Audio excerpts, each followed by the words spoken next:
dia, irmãos. Todos bem? Feliz ano novo para todos. Um ano abençoado e maravilhoso. Espero que todos tenham passado a virada de ano bem. Normalmente junto dos familiares também, né? Celebrando. Agradecendo a Deus pelo ano que passou e já pedindo pelo ano novo que começa, né? Nós estamos começando uma nova série, né? Como os irmãos viram, como foi passado aí no vídeo. E com essa nova série, né? A nova série, na verdade, começa junto com o ano que está também começando. Então, 2025 chegou, né? Em especial, para mim, é um ano muito particular. É o ano que eu vou completar 50 anos de idade. Eu sei se o Sávio estivesse aqui, isso seria assim, um prato cheio para ele, né? E com esse novo ano que chega, meus irmãos, novos desafios, novas metas, novos objetivos e por aí vai. Coisas novas, né? Queremos experimentar coisas novas, desafios, metas, enfim. Mas tem uma coisa que persiste, tem uma coisa que não muda.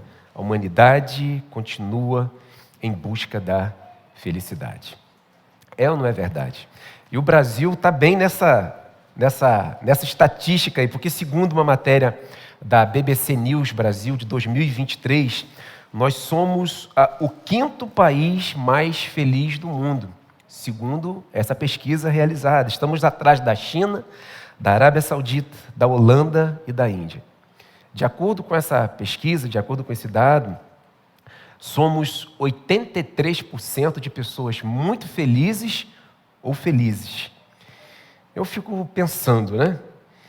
O que foi utilizado, né, para poder medir, né, esse nível de felicidade? A psicologia, por exemplo, devemos ter alguns psicólogos entre nós, eles desenvolveram alguns métodos, instrumentos para poder medir a felicidade da pessoa. Tem um deles que é conhecido como o Questionário da Felicidade de Oxford. Não sei se você já ouviu falar, não sei se você, psicólogo, já ouviu falar sobre isso. Mas será que de fato é possível medir a felicidade?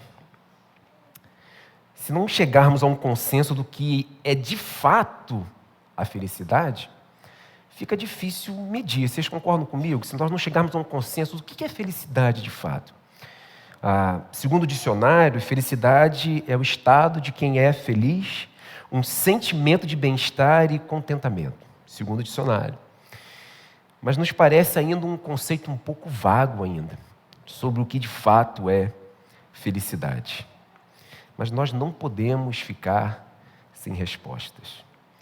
Afinal de contas, o que é felicidade de fato? Jesus Cristo, em seu sermão, que ficou conhecido como Sermão do Monte, nós ouvimos agora no vídeo que foi passado, ele vai começar esse sermão está nos capítulos 5, 6 e 7 de Mateus. Ele vai começar e vai dar início a esse sermão com as bem-aventuranças, falando sobre o que de fato é ser feliz.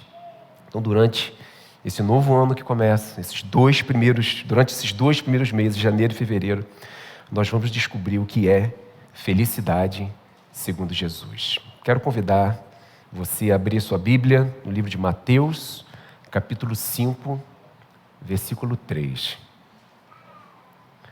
Mateus, capítulo 5, versículo 3. Abra sua Bíblia, por gentileza, e mantenha a sua Bíblia aberta. Evangelho de Mateus, capítulo 5, versículo 3. A palavra de Deus diz o seguinte, o texto vai ser projetado na versão NVI, você pode acompanhar na sua versão. Bem-aventurados os pobres em espírito, pois deles é o reino dos céus. Vamos repetir todos juntos esse texto? Vamos lá?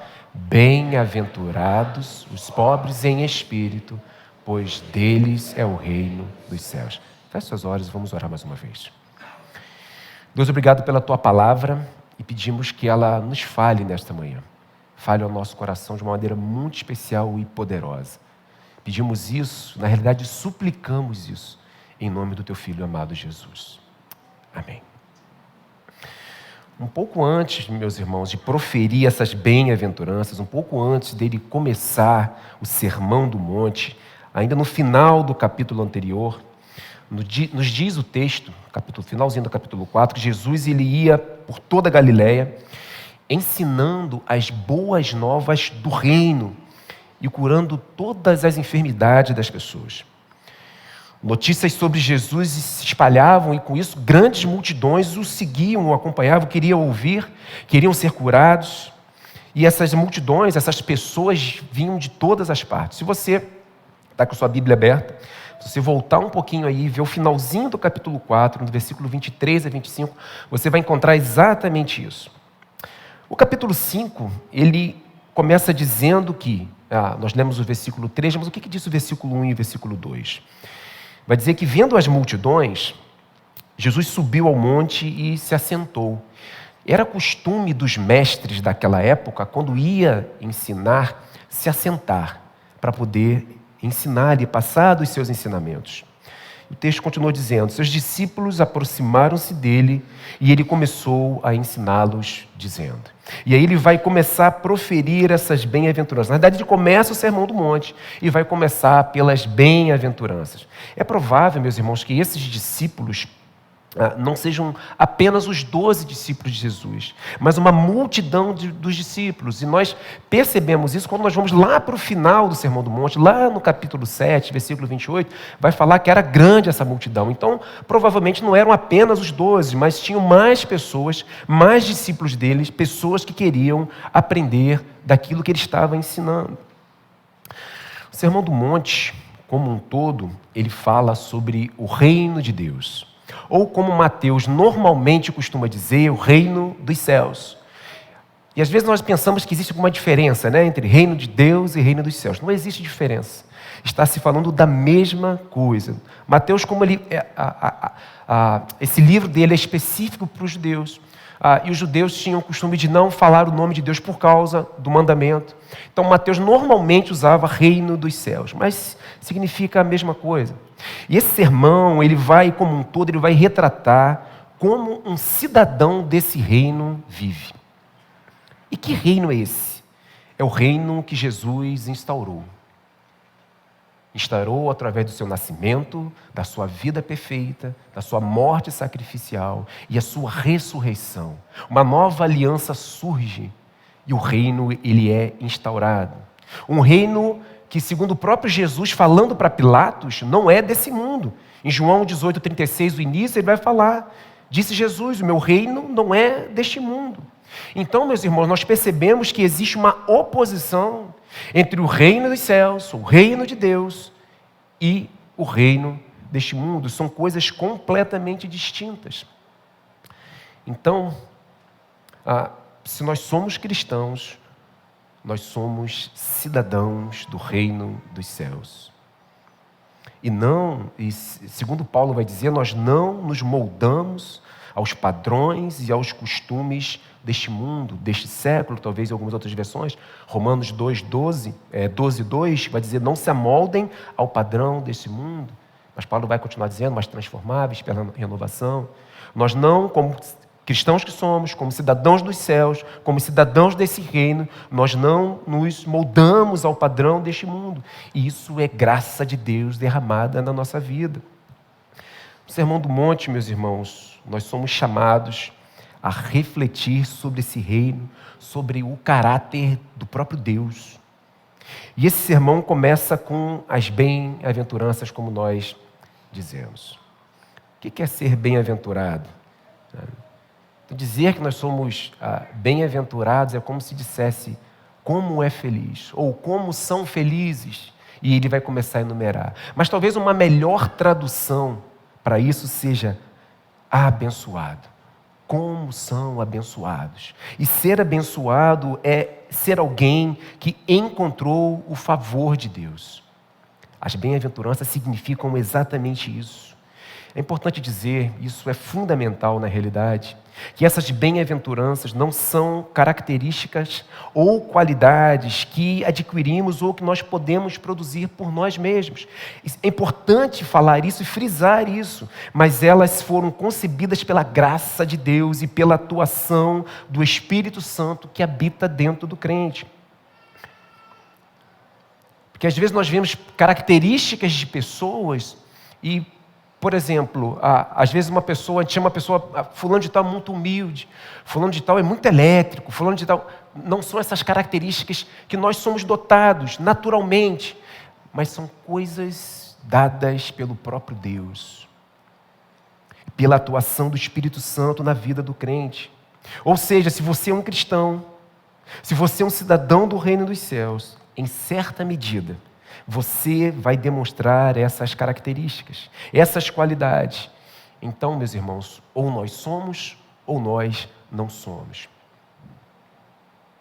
Dito tudo isso, falando um pouco sobre as bem-aventuranças, sobre um pouco do geral do Sermão do Monte, que vai tratar exatamente do reino de Deus, do caráter do Senhor, nós chegamos ao texto que nós lemos, a primeira bem-aventurança. Bem-aventurados os pobres em espírito, pois deles é o reino dos céus. Ou, como são felizes os pobres em espírito. Ou, ainda, como são abençoados os pobres em espírito. E começa por essa bem-aventurança, não é de maneira aleatória. Ela vem primeiro por um objetivo, tem um porquê dela ser apresentada em primeiro lugar, e nós vamos falar sobre isso mais um pouco para frente. Algumas versões também podem trazer bem-aventurados os humildes de espírito. Talvez na sua versão, ao invés de pobres em espírito, talvez esteja humildes em espírito. O que essa bem-aventurança significa? Ou melhor, em primeiro lugar, o que essa bem-aventurança não significa? Ela não é, meus irmãos, um elogio à pobreza, ao fato da pessoa não ter posses. Não se trata de uma privação financeira e nem de uma necessidade material, muito menos de uma pobreza de consciência espiritual. Não significa, não está se tratando aqui de uma pessoa que é simples, que é, às vezes, um pouco mais retraída, um pouco mais na dela. Às vezes, quando nós olhamos pessoas assim, a gente não diz, assim, falando de tal, é tão humilde. A pessoa é recolhida, ela é mais discreta, ela é mais na dela. E às vezes nós atribuímos isso, essa palavra à pessoa.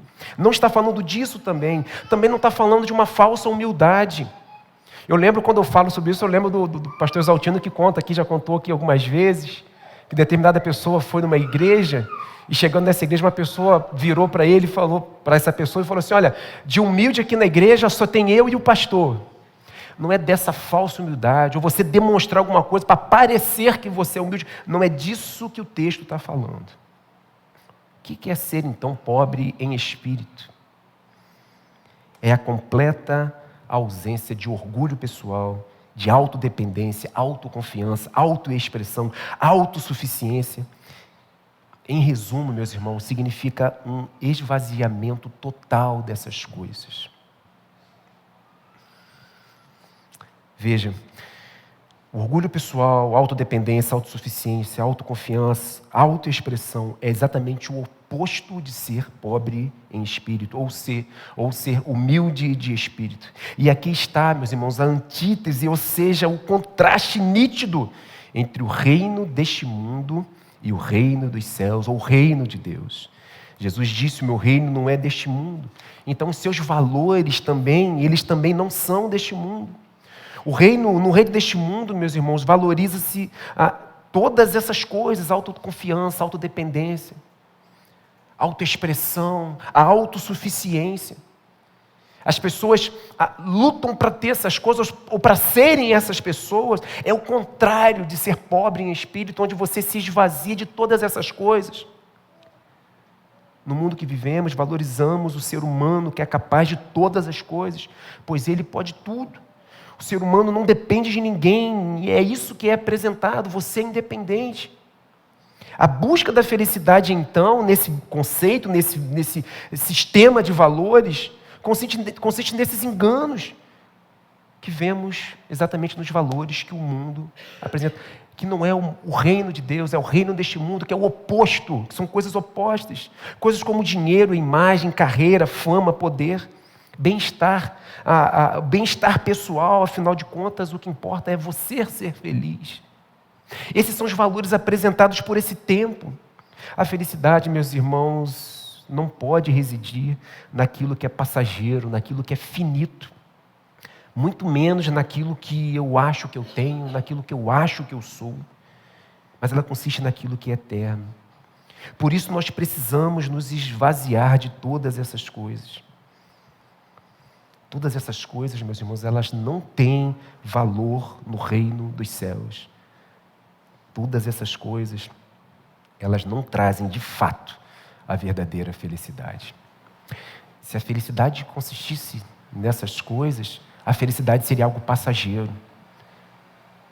Porque se você se sente assim, você é feliz. Mas se você tiver qualquer problema, qualquer dificuldade, você deixa de ser feliz.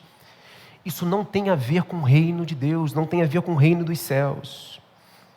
O reino dos céus é o oposto. O pobre em espírito é aquele que reconhece a sua impotência, a sua incapacidade. Reconhece que diante do Senhor, ele não é nada.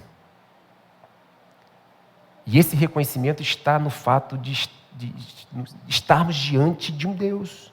O pobre em espírito é aquele que se esvazia de tudo que acha que pode ser ou de tudo que pode ter. É uma contracultura, o tempo que nós vivemos.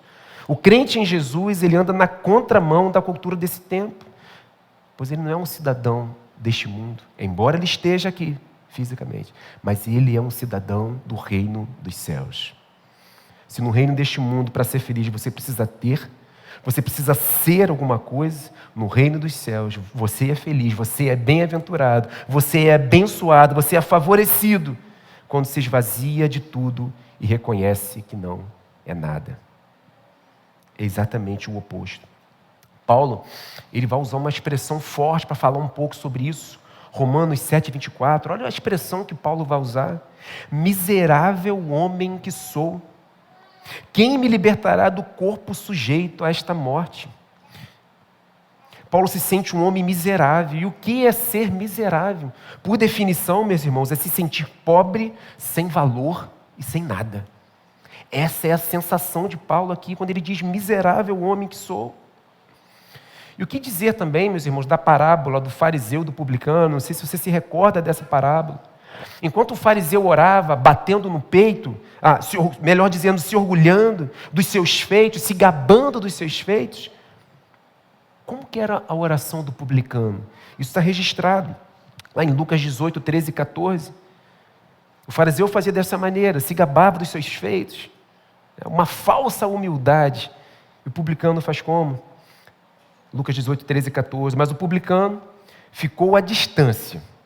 Ele nem ousava olhar para o céu, mas batendo no peito dizia: Deus, tem misericórdia de mim, que sou pecador. Olha a reação do publicano, ele nem ousava olhar para o céu. E Jesus conclui essa parábola dizendo o seguinte, versículo 14, eu digo que este homem, ou seja, o publicano, e não o outro, o fariseu, foi para casa justificado diante de Deus. Pois quem se exalta será humilhado, e quem se humilha será exaltado. O fariseu apresentava uma falsa humildade, enquanto o publicano abriu o seu coração. Não se achava digno de nem olhar para o céu. Diante do Deus, ele se achava ninguém. Isso é se esvaziar de si mesmo.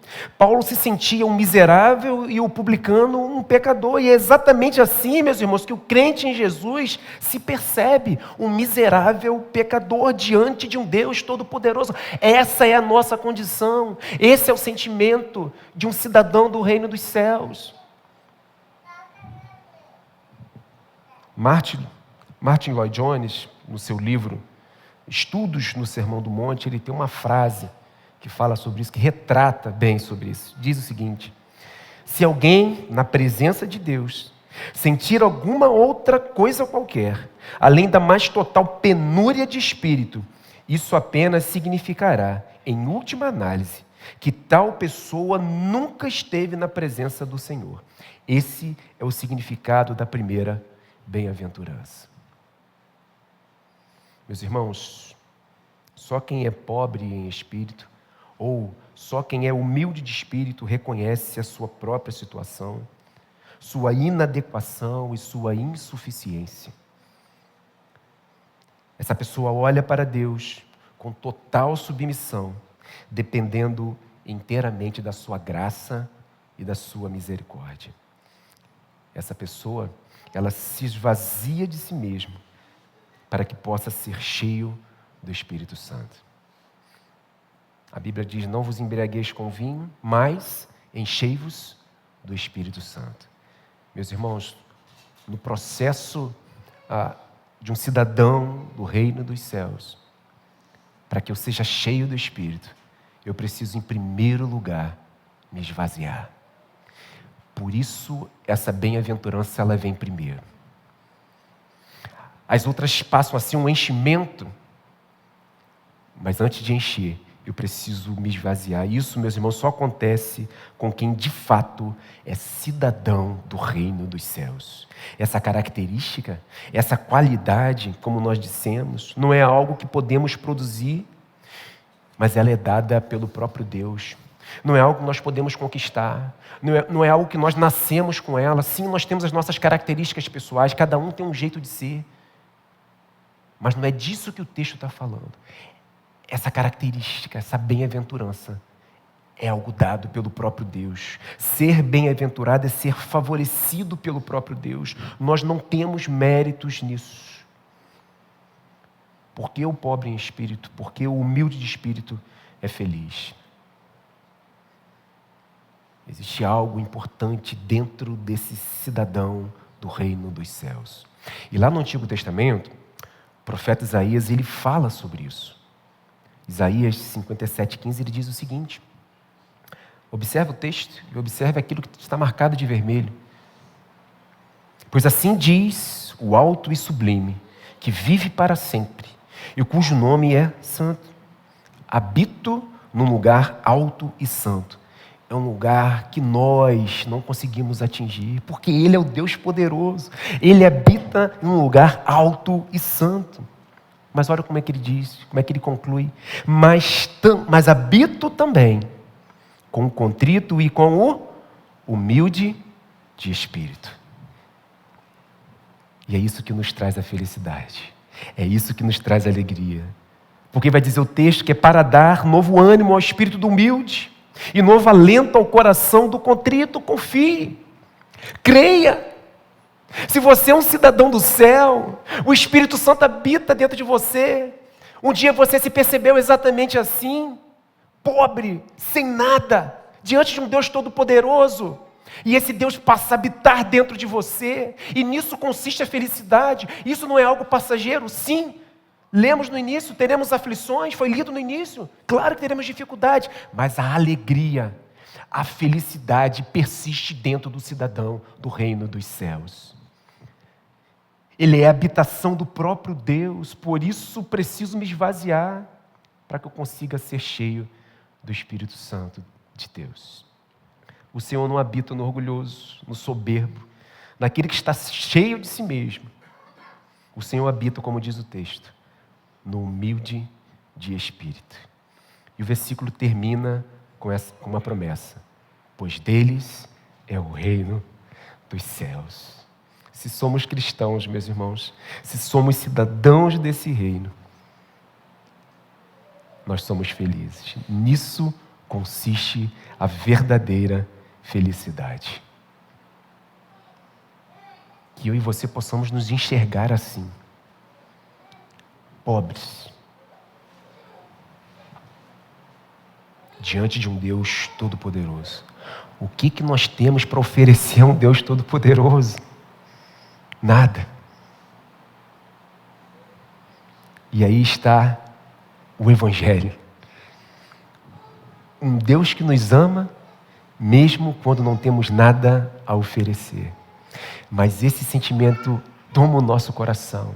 Somos favorecidos por Deus mesmo, para que possamos ser a habitação dEle. Quero pedir para que você feche seus olhos agora. Eu quero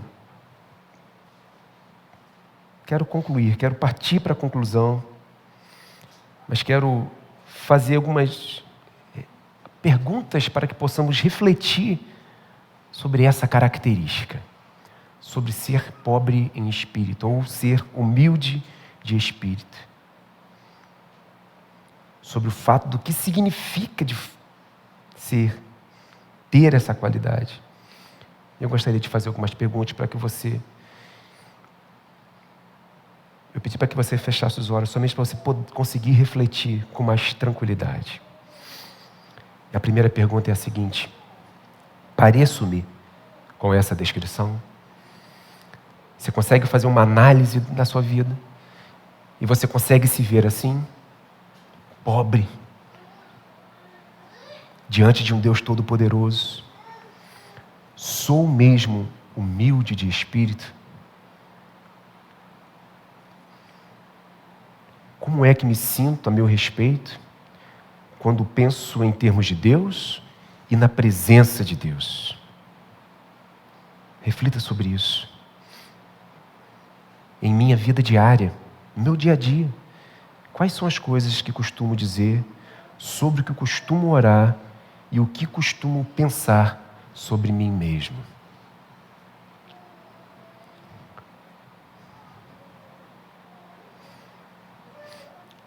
Nosso maior exemplo, meus irmãos, é o próprio Jesus. Eu gostaria que você refletisse sobre esse texto que eu vou ler agora aqui, sobre essas características do próprio Jesus, ou melhor, o que o próprio Jesus, o próprio Deus fez. Filipenses 2, de 5 a 11 diz: seja a atitude de vocês a mesma de Cristo Jesus, que, embora sendo Deus, não considerou que o ser igual a Deus era algo a que devia apegar-se. Mas presta atenção. Mas esvaziou-se a si mesmo, vindo a ser servo, tornando-se semelhante aos homens. Meus irmãos, a gente está falando do próprio Deus aqui. E o texto segue. E sendo encontrado em forma humana, olha o que Jesus fez. Humilhou-se a si mesmo e foi obediente até a morte, e morte de cruz. Por isso, Deus o exaltou à mais alta posição. Ele deu um nome que está acima de todo nome, para que ao nome de Jesus se dobre todo joelho, nos céus, na terra e debaixo da terra, e toda língua confesse que Jesus Cristo é o Senhor, para a glória de Deus Pai. Jesus é o nosso exemplo, que mesmo sendo Deus, Ele se esvaziou e se humilhou em amor ao teu povo. Que a nossa atitude, meus irmãos, seja a mesma atitude de Cristo. E que Ele possa nos abençoar. Vamos orar. Deus, obrigado pela Tua palavra. Que nós possamos nos perceber exatamente assim. Possamos compreender e entender que isso é um presente do Senhor. Se somos cidadãos dos céus, nos reconhecemos exatamente assim, como pobre em espírito. Uma pessoa que não tem nada diante de um Deus Todo-Poderoso. E o que o Senhor faz com nós? Derrama graça, um favor que nós não merecemos, que possamos nos enxergar assim e que possamos, a partir disso, viver uma vida para a Tua glória e em nome de Jesus. Amém?